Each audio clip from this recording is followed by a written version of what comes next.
KRA is really a replacement of what we had in place with the Maryland Model for School Readiness. It builds on the MMSR in terms of an assessment construct that's different, but it comes from the same thinking that when we are looking at school readiness, we're looking at domains of learning, not just one particular domain, but several domains.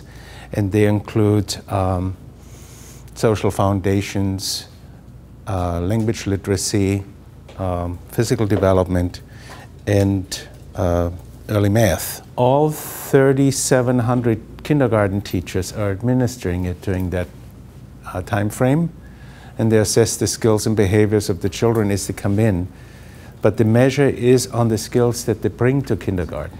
And the teacher uses this assessment with 3 types of assessment formats. The first one is observational rubrics, and I need to mention that the observational rubrics make about 50% of the assessment.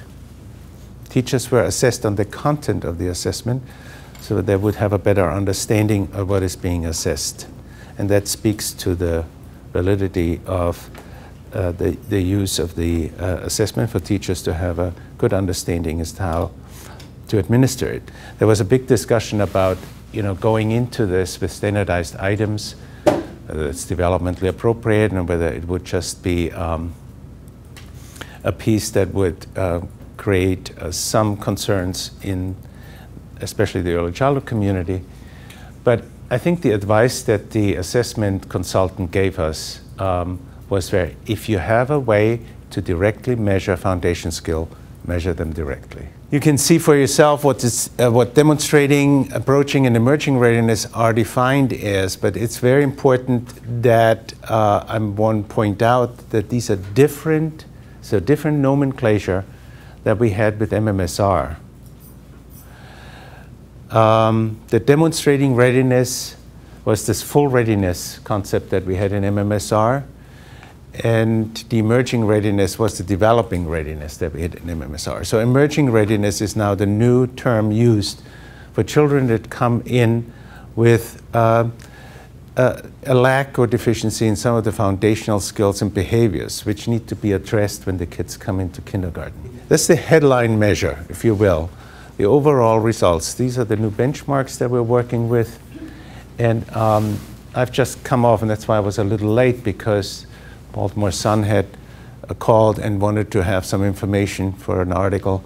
And they asked, how come we have such difference in the results? And there are really 3 reasons. I mentioned that at the board too. The first one is that the MMSR and the KRA are aligned to do 2 different curricular frameworks or standards. The MMSR was aligned to the Maryland state curriculum, and the KRA is aligned to the Maryland college and career standards. Those 2 standards, K to 12, the state curriculum, as well as the or compared to the Maryland College and Career Ready standards, is huge. The expectations that have been set within the new standards are considerably higher, and therefore it had its impact on the lower grades, including pre-K. And so that's the first difference. 12 years ago when we did the MMSR, we prepared them for the state curriculum. Now we're preparing for a new curriculum, which is at a higher level. It's more challenging. It's more challenging because it requires more for kids to think differently and to learn somewhat differently than what we had in our state curriculum. The second piece is the measures are different. The MMSR, as I just mentioned, was a measure that looked at 7 domains of learning and aggregated the information a little differently than the way we're doing it now with the KRA, which has 4 domains. And again, as I explained, it's a different assessment format.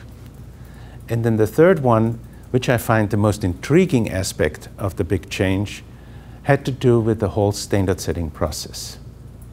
And that has to do with a way in how you look at your results, your scores that come in, and where you set the cut scores. And that sounds a little technical, but what it does is the conversation about saying, what are the skills that the kids would need to come in to be prepared for that curricular level of learning in kindergarten, as teachers define it as part of their professional expertise.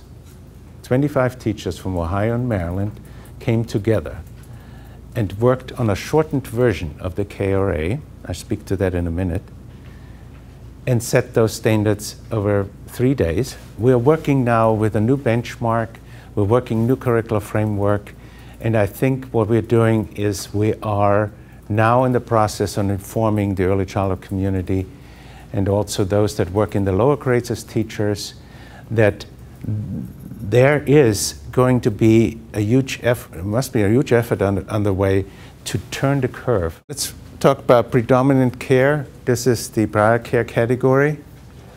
And we have, this may be hard to read, but you have it in front of you, of course. The largest group is pre-K. It's always been. Then we have the home and informal care group. And that is larger than what we had in the past. We had about 19% before. Now it comes up 23%. And I had that number checked twice to see what we find in there, and that's how it turned out. Then child care centers, Head Start. This is Head Start. A non-public nursery, and the child care centers here. So this is the breakout in percentage of all the kids that have been included in this analysis for predominant care. This does not include the kids that are in dual settings, like in Head Start and in family child care in the afternoon. There are pre-selected groups in here in terms of their enrollments, and that's mentioned here on the slide. Head Start and pre-K are almost exclusively from low-income families, and therefore that has an impact on the results for those groups. So if you're, for instance, an administrator for a local agency that's responsible for early childhood services, that data is going to report on your groups of kids in your jurisdiction and really should be informative in terms of what the next steps might be in your discussion with your key leaders in supporting children and improve the school readiness skills for those kids and what can be done. The data is meant, among other information, for early childhood councils to use the information. That's sort of a given because they went through the results-based accountability leadership program, any of those, and of course that's designed to work with performance measures, and the KRA is the one that those councils will be using. Now for families, we fell short a little bit this year because, again, for the standard setting, we didn't have the scores in time, and we had come down on the business rule for this year that we would send out the individual student records, and it was up to the teacher to share that with the parents.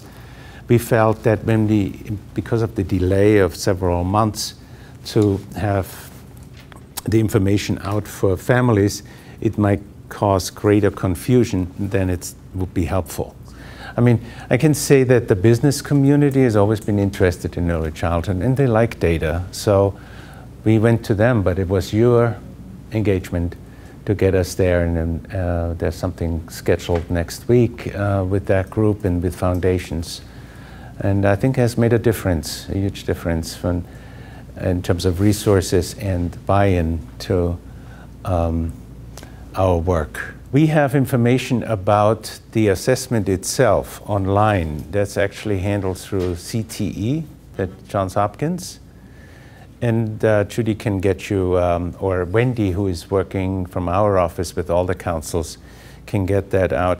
The early learning assessment, that's the tool that I can see folks that work with 3- and 4-year-olds will be using. And so that is, as I said, last few months of development, and will be out this summer and fall for training. I have this thing analogy, it's a little phony, but it's a, you know, you have kids that go, I mean, it was high jump, you know, the high jump analogy. So, you know, a typical athlete might manage to get over 7 feet, right? So we have, over the last 13 years, we've practiced to get more kids over, you know, across the 7 feet height, you know. And so 8 out of 10 were doing it by the time we finished with all of that. Now we are raising it to 7.5 feet. And we find out that 5 of them can do it. So that's pretty good, but we want to get more kids to, you know, jump over that level. The data is one thing, but we wanted to make sure that it is, that there's a curricular alignment, a continuum in place from early childhood into the public schools. And so we will be developing professional development modules that can be used for pre-K and in K, and following or basing it on the guide that we just published. I didn't bring it with me, but it is the Guide to Early Childhood Pedagogy. It's a blue book, and it has, I believe, 8 chapters. And we wanted to develop modules that follow those chapters and unpack that and provide that information to, or disseminate it through the community. And we're just working on that for the rest of the year and probably into early next year to get those established and then being disseminated.